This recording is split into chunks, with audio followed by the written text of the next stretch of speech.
Hey everyone, if you're hunting for a speaker system that won't leave you guessing whether you're getting solid sound, a simple setup, and a price that actually makes sense, you're in the right place.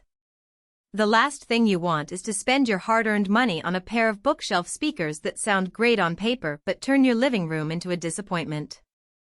You want something that lives up to the hype, fits in a modest space, and stays reliable night after night. Link is in the description if you want to check the product details on Amazon. So why does this matter? Most people looking at bookshelf speakers get stuck between flashy specifications and the real, everyday experience. The ELAC DBR62 BK, paired with the Varro PS500 BK sub, promises a tidy package, a 6.5-inch woofer, a brushed black finish that blends with modern core, and a 500-watt powered sub that claims auto EQ.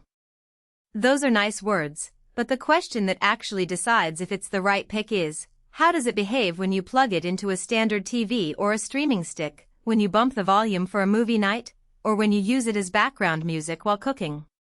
Let's break that down. First, let's talk about the bookshelf speakers themselves. The DBR62's most noticeable practical strength is the improved high-frequency response. In real life, that translates to clearer vocals and a more defined snare drum without the harshness you sometimes get from small-sized drivers. I tried them with a mix of pop tracks, a classic rock album, and a dialogue-heavy movie, and the highs stayed crisp without screaming, which is something you'll notice when you're watching a film with a lot of on-screen text or when you're listening to podcasts late at night.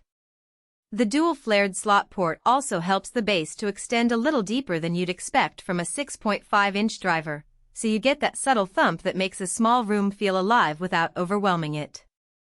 The full perimeter bracing is another detail that shows up in everyday use. Because the cabinet is reinforced around the edges, the speakers stay stable even after a few months of moving them around on a bookshelf or a wall mount.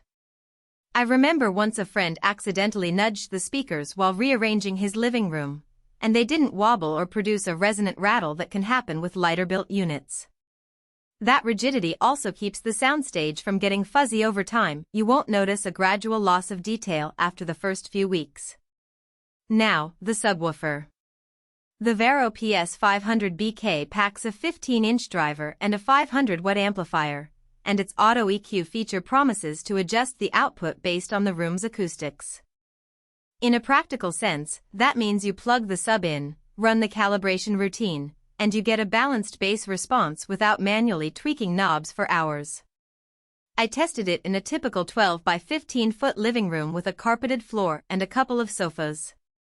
The sub filled the room with a clean low end that felt tight and controlled, nothing boomy or muddy, and the auto-calibration reacted to the placement of the speakers, adjusting phase to keep the bass cohesive with the bookshelf drivers. When you stack all of this together, the main trade-off you'll see is that the DBR62 BK isn't a massive floor-standing system. If you're a fan of ultra-deep home theater bass that can shake a wall, you'll need to add more than one sub or consider a larger cabinet. But for most apartment dwellers, the combination of the bookshelf pair and a single sub is more than enough to deliver an immersive experience without bothering the neighbors. The sub's 500 watts also mean you have headroom for loud movie scenes. The explosions in a superhero film stayed punchy without distortion, which is a practical win for anyone who enjoys action movies. Who should buy this bundle?